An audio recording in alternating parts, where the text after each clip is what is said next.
नमस्कार दोस्तों, मैं गजानन शर्मा स्वागत करता हूं आपके अपने YouTube चैनल स्मार्ट जानकारी योजना पर। जी हां दोस्तों, आज की वीडियो में अपन बात करने वाले हैं उत्तर प्रदेश पेंशन योजना के बारे में। दोस्तों, अलग अलग लोगों को अलग अलग प्रकार की भ्रांतियां हैं कि उनके खाते में 3,000 रुपये आएगा या 4,500 रुपये आएंगे, क्या उनके खाते में 1,000 रुपये ही आने हैं। ये जो पैसा आ रहा है किन कारणों से अटका हुआ है, किन कारणों से रुका हुआ है, कब तक उनके खाते में पैसा आने वाला है। बहुत सारे लोग इस बात को लेकर भी चिंतित है कि उनके खाते में अप्रैल, मई और जून 3 महीने का पैसा नहीं आया है। ये पैसा किन कारणों से रुका हुआ है, पैसा आएगा या नहीं, क्योंकि उत्तर प्रदेश के करोड़ों जो है लाभार्थी इस बात को लेकर बड़े चिंतित है कि उनके खाते में अभी तक जो है पेंशन का पैसा नहीं आया है। इसके लिए जो दिव्यांग लोग हैं, वृद्ध लोग हैं, विधवा लोग कैटेगरी की जो महिलाएँ हैं, बड़े चिंतित है कि उनके खाते में 3 महीने से सरकार के द्वारा पैसा DBT के माध्यम से ट्रांसफ़र नहीं किया गया है। तो दोस्तों, आज की वीडियो में अपन डिटेल से चर्चा करने वाले हैं, तो आप वीडियो को बिना स्किप किए अंत तक देखिए। और यदि आप हमारे चैनल पर नए हैं तो चैनल को सब्सक्राइब कीजिए, वीडियो को लाइक कीजिए और बेल आइकन जरूर दबाइए ताकि आने वाले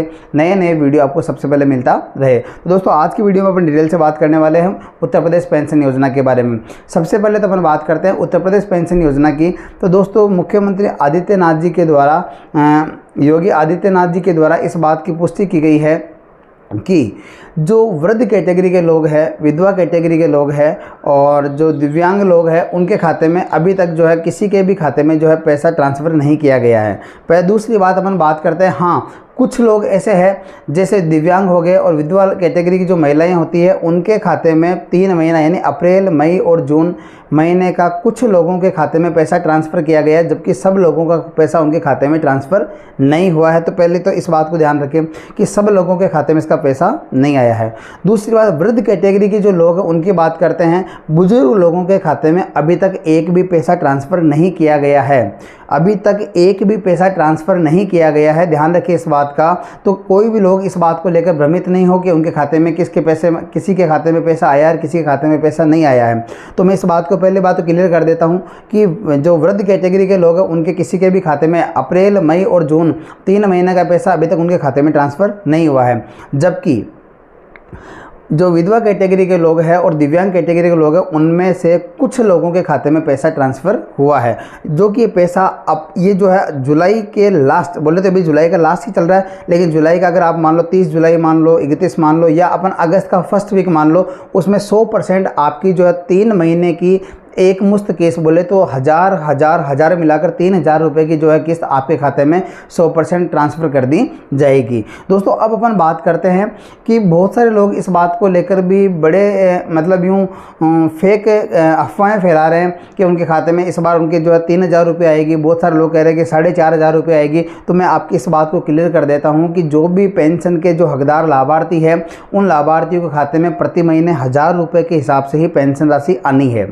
प्रति महीने 1,000 रुपये के हिसाब से ही पेंशन राशि आनी है। तो अभी जैसे अप्रैल, मई और जून 3 महीने का मिलाकर के उनके खाते में 3,000 रुपये की राशि DBT के माध्यम से ट्रांसफ़र होगी। अभी तक टोटल मिलाकर के 3,000 रुपये उनके खाते में आएंगे 3 महीने के, लेकिन अभी तक किसी के भी खाते के अंदर प्रति महीने के हिसाब से 3,500 रुपये या 4,500 रुपये की राशि ट्रांसफ़र नहीं होगी। हाँ, इस बात को लेकर चर्चाएं चल रही है कि जैसे मान लो दिव्यांग लोग हो गया, तो दिव्यांग लोगों की जो है पेंशन को 1,000 की जगह 4,500 रुपये करने की चर्चा चल रही है, लेकिन अभी तक ये फिक्स नहीं हुआ है कि पेंशन की जो राशि 1,000 रुपये से बढ़ाकर 4,500 रुपये कब तक होगी। तो आप इस बात को क्लियर कर लीजिए, लोगों की बातों में आकर के भ्रांति से बचिए कि इस बार आपके खाते में 4,500 रुपये आने वाले। तो दोस्तों, उम्मीद करता हूं कि आपको ये बात समझ में आई होगी। अब अपन बात करते हैं, जैसे मान लो बहुत सारे ऐसे लोग हैं जिन्होंने पेंशन योजना के लिए आवेदन ही नहीं किया है। तो ऐसे लोग जिनकी उम्र, वृद्ध लोगों की अपन बात करते हैं कि ऐसे लोग जिनकी उम्र जो है 55 से 60 साल, महिलाएं जिनकी 55 साल, महिला पुरुष जिनकी 60 साल हो गई है, वो जो अपने डॉक्यूमेंट लेकर के, आधार वगैरह लेकर के जो है आप अपने नज़दीकी ई मित्र पर या नज़दीकी जन सेवा केंद्र पर जाकर के आप इसका फॉर्म अप्लाई कीजिए, ताकि आप भी जो है पेंशन योजना का लाभ ले सकें। इसके अलावा जो विधवा कैटेगरी की जो महिलाएं हैं, जो दिव्यांग लोग हैं, वो भी अपना जो है सर्टिफिकेट लेकर के आधार कार्ड के ज़रिए जो है जाकर के जन सेवा केंद्र पर जाकर के अपना फॉर्म अप्लाई कर सकते हैं, ताकि आप भी जो है पेंशन की स्कीम से जुड़ सके और आप भी जो है सरकार के द्वारा दी गई योजनाओं का लाभ ले सके। अब अपन अगली बात करते हैं कि बहुत सारे ऐसे लोग जिन्होंने आवेदन तो कर रखा है, पहले पेंशन आती थी लेकिन किसी कारण से पेंशन आना रुक गई है, तो ये भी एक बड़ा कारण हो सकता है कि मान लीजिए उनके खाते में किसी प्रकार की मिसअंडरस्टैंडिंग, जैसे मान लीजिए उनका खाता अपडेट नहीं हो, आधार से मोबाइल लिंक नहीं हो, मोबाइल नंबर लिंक नहीं हो, या आपके बैंक से आपका आधार लिंक नहीं हो, या हो सकता है कि आपके खाते की KYC कंप्लीट नहीं हो। तो ये सब कारण हो सकते हैं। तो आप पहले जैसे जुलाई के लास्ट, तो जैसे जुलाई का लास्ट ही चल रहा है अभी, तो हो सकता है अगस्त के फर्स्ट वीक में भी हो सकता है। तब जब तक आपके खाते में पैसा DBT के माध्यम से ट्रांसफ़र होता है, तब तक आप अपने खाते को अपडेट रखिए, ताकि जैसे सरकार के द्वारा पैसा DBT के माध्यम से ट्रांसफ़र किया जाए आपके खाते में, आप जल्दी से अपने पैसों को पा सकें। अब हम बात करते हैं कि जब आप मान लीजिए सरकार के द्वारा पैसा ट्रांसफ़र कर दिया जाता है, तो आप किस प्रकार अपने पैसे की जाँच कर सकते हैं। तो दोस्तों, आप अपने मोबाइल के अंदर, जैसे आप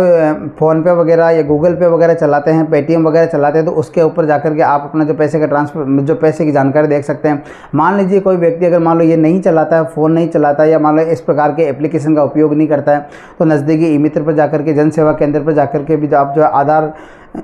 नंबर डाल करके, फिंगर लगा करके आप अपना जो है पैसे की जानकारी जुटा सकते हैं। इसके अलावा अपन बात करते हैं कि बहुत सारे ऐसे लोग हैं जो मान लो इनके बारे में नहीं जानते, तो अपने जो नज़दीकी जो बैंक होता है जिसके अंदर आपका खाता होता है, तो आप उस बैंक के अंदर जाकर भी आप जो है इसकी जानकारी जुटा सकते हैं। तो दोस्तों, उम्मीद करता हूँ कि वीडियो पसंद आया होगा। अगर वीडियो पसंद आया तो आप हमारे चैनल को सब्सक्राइब कीजिए, वीडियो को लाइक कीजिए, बेल आइकन को दबाइए, ताकि इस प्रकार आने वाली नई अपडेट और सटीक अपडेट आपको जो है सबसे पहले मिलती रहे। धन्यवाद।